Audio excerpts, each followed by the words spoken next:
कुसुम, माझे नवीन लग्न थोडं जुने होऊ लागले आहे. म्हणजे गुलाबी दिवस संपून आता वादविवाद आणि भांडणाचे दिवस सुरू झाले आहे. मी अश्विन आणि माझी बायको अस्मिता. आमचा प्रेमविवाह.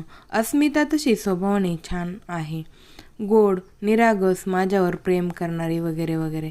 फक्त एकच मायनस पॉईंट आहे, राग लवकर डोक्यात जातो. त्यामुळे किरकोळ कारणावरूनही भांडणे होतात. अर्थात राग लवकर निवळतोही तिचा. त्यामुळे तसे बरे चालले आहे. आता भांडणानंतर काय होते तेही सांगतो. म्हणजे त्याचे स्तर असतात. किरकोळ भांडण झाले तर अबोला असतो, तो काही मिनिटांपासून तर काही तासांपर्यंत असतो. त्याहून जास्त भांडण झाले तर हा अबोला 1-1.5 दिवस राहतो. खूप जोरदार भांडण झाले तर बायका माहेरी जातात.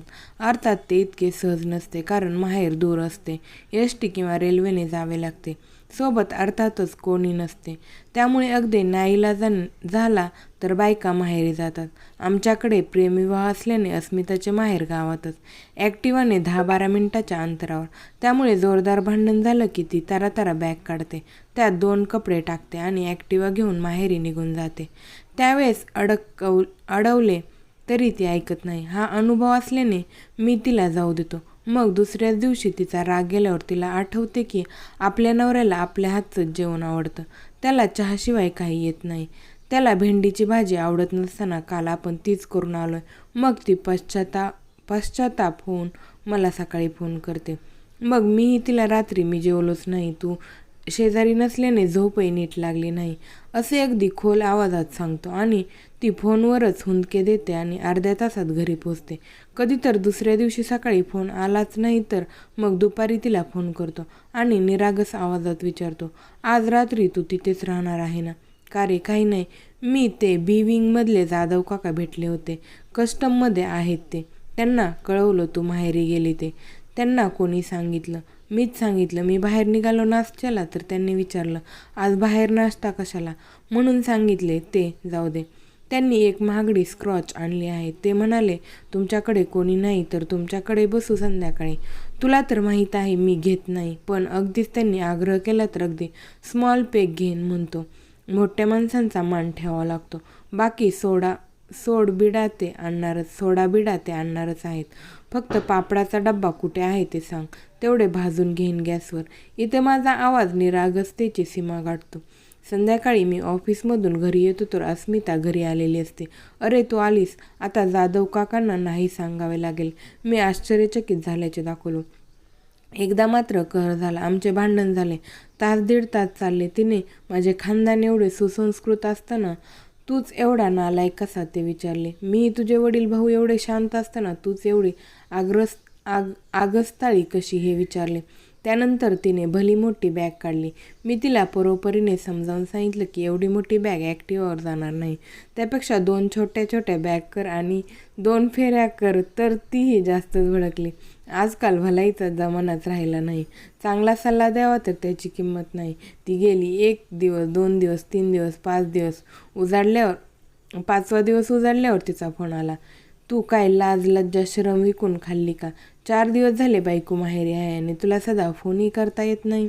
लाज लज्जा बाजारात विकता येत नाही आणि बेशरम होण्यासारखे मी काही केलेच नाही. कसा आहेस? मजेत. जेवणाचे काय? डबा मागवतो. नाही गं, तुला माहीत आहे ना की आपल्या कामवाल्या भागामावशी आजारी असल्याने 4 दिवस येणार नव्हत्या. हो, माझ्यासमोरच त्यांचा नवरा निरोप देऊन गेला. अगं बाई, विसरलेच मी.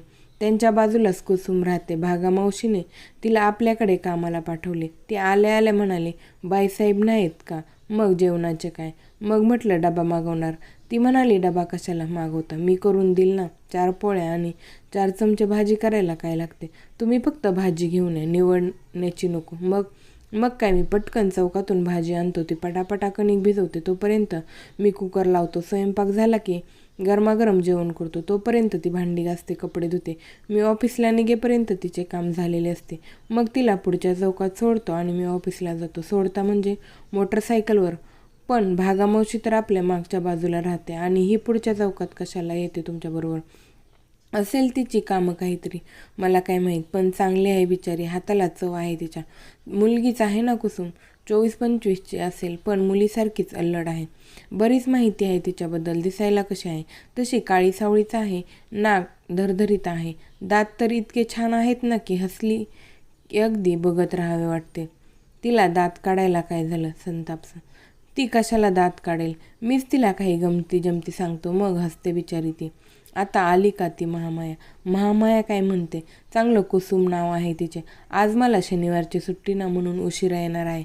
आज थांबणार आहे दिवसभर. आज मस्तपैकी गवार आणली आहे ती निवडेल, मग मसाला टाकून भाजी बनवेल, थोडा शिरा करणार आहे, ती इथेच जेवेल आज. नंतर सगळ्या खिडक्या दरवाजे पंखे बिंके साफ करणार आहे. आम्ही दोघे मिळून हॅलो हॅलो. समोरून फोन बंद झाला वाटतं. मोजून 20 मिनिटात अस्मिता घरी हजर झाली. नाकाचा बोंडा लालेलाल झालेला, डोळे रडून सुजलेले. अगं अस्मी, अचानक बरं ये. माहेरी काम करून थकली असशील, मी पटकन चहा ठेवतो. पण अस्मिता थांबलीच नाही. भराभर घरात एक चक्कर टाकला आणि येते 10 मिनिटात म्हणून पुन्हा गायब झाली. अगदी मोजून 10 मिनिटाला परत हजर झाली. पटापट ड्रेस बदलला. सिंकमध्ये बाथरूममध्ये जो भांड्यांचा ढीग लागला होता तो घासून पुसून ठेवला. घरभर पसरलेले कपडे बेडशीट गोळा करून मशीनला लावले. घराचा केर काढला. मग मस्तपैकी मुगाची खिचडी टाकून आंघोळीला गेली. तरी मी पुन्हा पुन्हा सांगत होतो, अगं कुसुम येईल आता, कशाला काम करतेस. पण तिने ऐकलंच नाही. मग गरमागरम मुगाची खिचडी, पापड, लोणचे भरपोट जेवलो आणि बेडरूममध्ये आडवा झालो. अस्मिनी आवरावर केली आणि बेडरूममध्ये येऊन माझ्या शेजारी झोपली आणि माझ्या अंगावर हात ठेवत म्हणाली, अजून कशी आली नाही तुमची कुसुम. कोण जाणे, कदाचित बाईसाहेब आल्याचं तिला समजलं असेल. ती येणारच नाही. कशावरून म्हणते तो. कारण कुसुम नावाचे पात्र काल्पनिक आहे, तू बनवलेले. मी आल्या आल्या भागामावशीकडे जाऊन आले. त्यांनी कोणाला पाठवले नाही आणि अशी कोणती कुसुम त्यांच्या शेजारी राहतच नाही. शिवाय घरी आल्यावर पसारा बघितलाच होता तेव्हा शंका आली. अगं पण पुढे मी काही बोलू शकलो नाही, कारण तिने माझ्या ओठांवर ओठ टेकवले. धन्यवाद. समाप्त.